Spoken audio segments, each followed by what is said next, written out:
Relieve, Respond, Revive. WSFL-TV presents The Rebound, South Florida. You can't fit 200,000 people into 5,000 slots. As the state of Florida continues its rollout of the COVID-19 vaccine, frustrations are rising. The problem some people are facing as they try to protect themselves from the virus. We worked the community. We brought people in, and then it exceeded everyone's expectations. While many Florida seniors struggle to get vaccinated, a bright spot seems to be the state's effort to reach minority communities. How a pilot program could expand to areas across the state in just a matter of days. Rent relief. It's what millions of Americans need, and they need it now. But experts say accessing those funds won't be easy. We have some key insight on qualifications. Also, who is expected to get the help first? The Rebound South Florida starts right now. Chaos, confusion, frustration, fed up. That's how many are describing the rollout of the COVID-19 vaccine for seniors in our state. Tonight, I take a closer look at why so many problems and if other states are doing it better. Across Florida, county computers crashed, phone lines a bust. Cannot be completed as dialed. Day one of public sign-up for seniors seeking the COVID-19 vaccine. It is a joke. Left countless vaccine hopefuls with nothing but a shot of reality. Right now, I'm waiting like 3 hours and 10 minutes. Nothing. Nada. Tried to call. Can't get through. In Lee County, an initial first-come, first-served strategy drew crowded lines of seniors, nationwide criticism, and a rollout revamp that still didn't work for the masses. You can't fit 200,000 people into 5,000 slots. On Monday, the governor responded to mounting frustrations. I think a lot of the criticism nationwide is kind of unfair. There just wasn't the doses in hand until really right before Christmas. And laid out a series of new moves in the state's vaccine rollout plan. Problem, there isn't much of a plan. Instead, details on how to administer the vaccine are being left to county health departments and hospitals, still consumed with responding to patients infected with the virus. Are any other states doing it better than Florida? I think California, Texas, New York, they've all been tripping over themselves, trying to figure out how to do this right. Dr. Jay Wolfson of the University of South Florida is a public health policy expert. It's not a Florida problem. It's a national problem. We don't have a national system, and it's a state problem because states have not created the funded infrastructure to do something like this. We just ask everyone to be patient with us. In Colorado, reports of chaos after the state altered who was eligible for the vaccine, but didn't tell its county health departments administering the shots. There seems to be quite a bit of confusion. And in Arizona, a recent computer glitch left tens of thousands of healthcare workers registered for the vaccine unable to get it. The glitch has since been fixed. So Florida isn't the only state that's had a bumpy road. It's been a real challenge in Arizona. We're not satisfied. In an interview last week, Florida's emergency management boss acknowledged the state's bumps. The feds haven't handed down much direction either. It's tough to do long-range planning. Like, this is what we're going to do in 3 weeks, this is what we're going to do in 6 weeks, when I'm getting week-to-week info. In all, nearly 265,000 people in Florida have received at least one dose of the COVID vaccine, including healthcare workers and first responders. That's 23% of total vaccines sent here. Despite problems at the local level, state leaders are putting the pressure on county health departments and hospitals, telling them to pick up the pace in administering these vaccines or risk losing future shipments. Katie LeGrone, WSFL TV. I'm Forrest Saunders at the Florida Capitol. While many Floridians continue to struggle getting vaccinated, a bright spot seems to be emerging in a pilot program that started last weekend dedicated to reaching minority communities. These pictures are what Pastor C. Marcel Davis hoped to see last weekend. I want to say that it was almost perfect to see the smiles on their faces.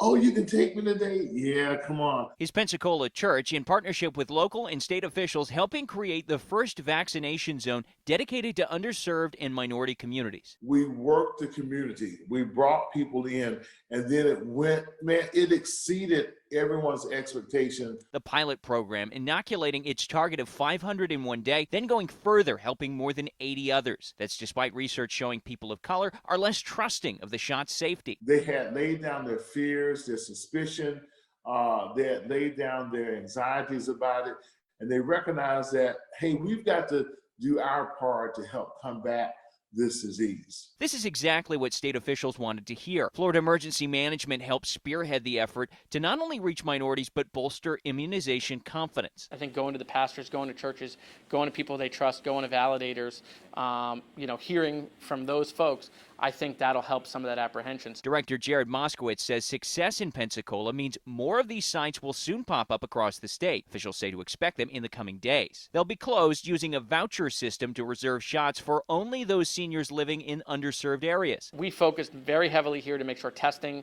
was not just free, obviously, but was accessible.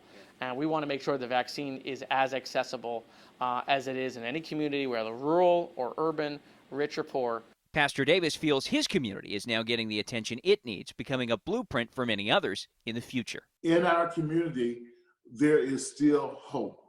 In our community, there is still faith. In our community, people are willing to trust the process to help combat this disease. While we don't have specific locations yet, Florida Emergency Management officials are telling us that they plan to open up some more of these sites across the state as soon as this Sunday. That is the latest out here at the Capitol. I'm Forrest Saunders reporting. Here in South Florida, local leaders and healthcare executives in Miami-Dade County are setting goals to expand COVID-19 efforts in the coming weeks in hopes to get hundreds of thousands of people vaccinated in the county. This week, thousands of healthcare workers in our area began receiving the second shots of the Pfizer COVID-19 vaccine. I got this shot today because it's time to put an end to this pandemic. I got this shot today to honor all the people who lost their lives. Our goal is to ramp up to be able to provide tens of thousands of vaccines weekly, countywide, but activating more of these large-scale distribution sites and by working closely with our hospitals, our clinics, the Department of Health, and our cities. Seniors living in Miami-Dade can make a vaccine appointment on the county's website. Officials say more than 40,000 people in the county have received their first shot. As for Broward County, over 26,000 seniors have received the vaccine. The Broward County website is no longer taking appointments, but it's recommended to check the site daily. I want to do it till everybody's vaccinated and COVID is over. Here's what's next on the Rebound South Florida. A rubber band bracelet making second grader is proving nothing is impossible. How her determination and spunk is helping frontline healthcare workers in the midst of this pandemic. It's no secret how challenging e-learning has been, but for some students, it's proving to be more of a struggle. What's being done in Broward County to help students get back on track? As South Florida students gear up for the second part of the school year, there's concern over whether students are falling behind while distance learning. I checked in with Broward County to see how students are doing and what new resources are being provided to help students stay on track. For many of our students, e-learning has proven to be successful, but for some, it has been a struggle. According to school officials in Broward County, out of the 212,000 registered students, around 60,000 are falling behind. We know that some students have really found it hard to maintain the self-management skills that e-learning demands.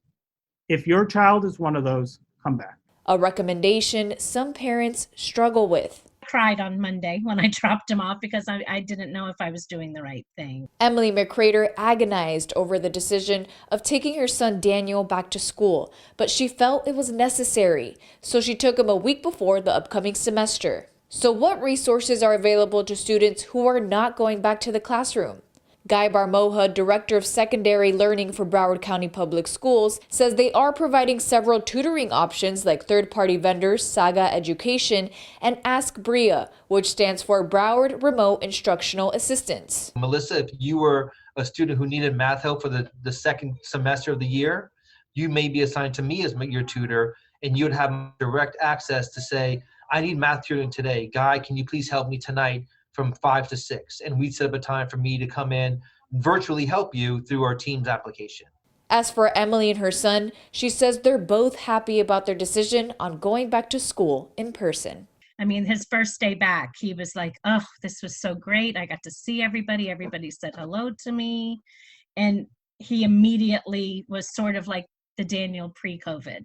Students resumed to school in Broward on Monday. Students can access Ask Bria in Canvas by clicking on the link in the courses section. They'll be led to a Teams live session and then connected with a certified teacher. These funds can be used to pay back rent or back utility that's owed. Millions of families still struggling to make ends meet, especially when it comes to housing costs. But there is relief in sight. How you could qualify for funding if you owe back rent.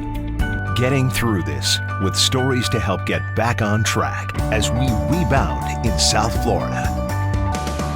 Some states are starting to receive the billions of dollars that was set aside to help an estimated 40 million Americans who owe back rent and are struggling to pay for their housing needs during this pandemic. But experts say accessing rent relief won't be easy. Here's some key insight into qualifications, along with who is expected to actually get the help first. In the latest stimulus package, the federal government has paired the new eviction moratorium extension with $25 billion in rental assistance. These funds can be used to pay back rent or back utility that's owed.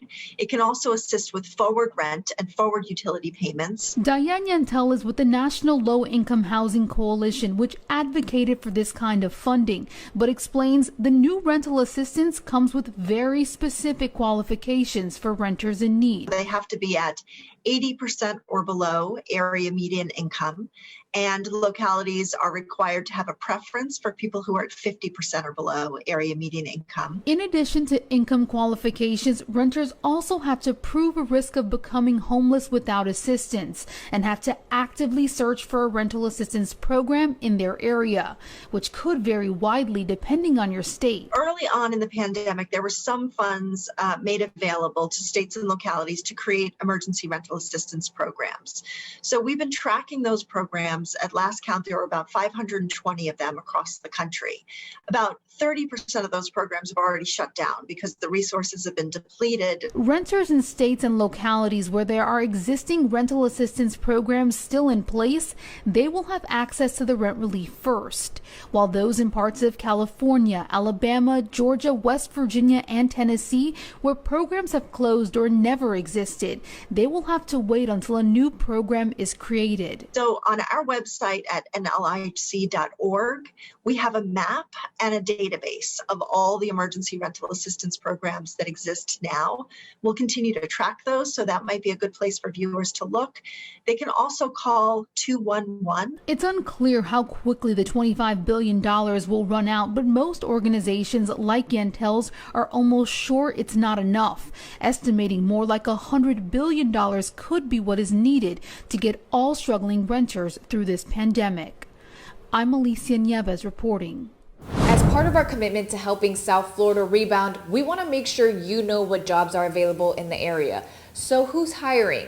This week we're highlighting a nationwide Tex-Mex favorite, Chuy's, which originally started in Austin, Texas, is hiring dozens of people for one of their new locations in South Florida.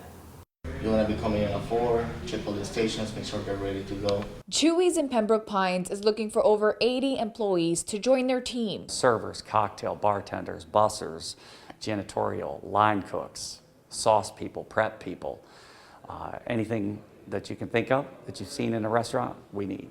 Chuy's has been around for over 35 years with restaurants across the country, making this location their third in South Florida. To prepare for the opening slated for mid-February, they've started the hiring process this week. Masks, to enter the building, masks during interviews, 6-foot social distancing rules are going to be in place here. Hand washing, sanitizing consistently, top to bottom, the whole restaurant, chairs, tables, handles, fixtures, all of those things, which is something we normally would do, but now it's really taken precedence. It's paramount. We've been in COVID for almost a year now, so wearing the mask is like normal, so it wasn't too much of a big deal. Courtney Smith was just hired as a bartender and says it was a 3-day interview process for him. It's a new restaurant, it's a new beginning for me pretty much, and just interested to see what you guys had to offer, what Chewy has to offer. Some of the core things that we're looking for is a positive attitude, a good work ethic, and the willingness to have fun at work. Chris says there is room to grow within the company. If you're interested in applying, you can do so at chewies.com/careers, or you can apply in person as long as you're wearing a mask. Don't worry, we have all of this information, the link on where to apply and the requirements and qualifications on our website, wcfltv.com. I wanted to help, but I didn't know how, but I knew everybody loved bracelets, so I ran up to my room and I made these friendship bracelets. A sweet act from a 7-year-old girl is touching the lives of hundreds. How a simple bracelet is helping in the fight against the pandemic. You're watching The Rebound, South Florida. A rubber band bracelet making second grader is proving nothing is impossible. With determination and spunk, she's facing the pandemic and raising tens of thousands of dollars for frontline healthcare workers. I like the rainbow ones, because those are probably my favorite colors. Making colorful rubber band bracelets I could do it in my sleep. has become second nature for HAYLEY Orlinsky. I can make them in 2 seconds. I initially thought this would keep her busy for a few hours, and then I thought maybe a few days. This kept her busy for 10 months. But it wasn't just a way to pass the time during the pandemic. Hearing about the shortage of personal protective equipment for healthcare workers in March, this 7-year-old decided she needed to do something. I wanted to help, but I didn't know how, but I knew everybody loved bracelets, so I ran up to my room and I made these friendship bracelets, and I told my mom that I want to sell these and raise money for one of the hospitals. Hi guys, it's Hayley. HAYLEY's original goal was to raise a modest $200 for the hospital where she was born. But after Mom posted to Facebook, it took off. People started sharing it, so within 4 hours it was up to $1,500. Over the summer, she enlisted the help of her 400 fellow summer campers. And every day we would come home with like 10, 20 bracelets, because everybody in their downtime, they would be making bracelets to help me. Kids in Texas, Ohio, and across the country have also joined in, I donated these little alley cat charms to try to help her make more money. including Louisiana resident Allison Bork and her kids. Seeing her connect people at a time where we felt so disconnected was such an inspiration. Charging $3 per bracelet and $5 for one with an additional charm, the fundraising phenom and her helpers have raised $30,000 in the last 10 months. Do you know how much money that is? It's more than the Tuesday gives. HAYLEY's fundraising has gotten the attention of politicians, Broadway actors, and professional athletes. Do your fingers get tired? Yeah, I can really use a manicure. Manicure or not, this plucky second grader has no plans to stop just yet. Ask HAYLEY how long she'll keep going. I want to do it till everybody's vaccinated and COVID is over. In Chicago, I'm Usher Qureshi. Being able to stay safe and feel that sense of community is something many of us are searching for, especially during the pandemic. Whether it's going outside or getting your favorite cup of coffee, Melissa Swerdowski found both those things in her Fort Lauderdale neighborhood. I moved to South Florida 6 years ago, this month actually, and lived downtown for a while, moved to Victoria Park, and just over a year ago moved to Lauderdale by the Sea. Living within walking distance to the beach, the pier at the end of Commercial in Lauderdale by the Sea is amazing. Moving down here, I realized that this is going to be my home base forever, I think. Even though I have lived kind of in different places across the country, I've never felt this sense of community anywhere else. And it's funny, even though we can't always get as close as we used to with each other or spend as much time with as many people because of the current situation, there's still different ways you can connect with people, and the small business community has been absolutely awesome.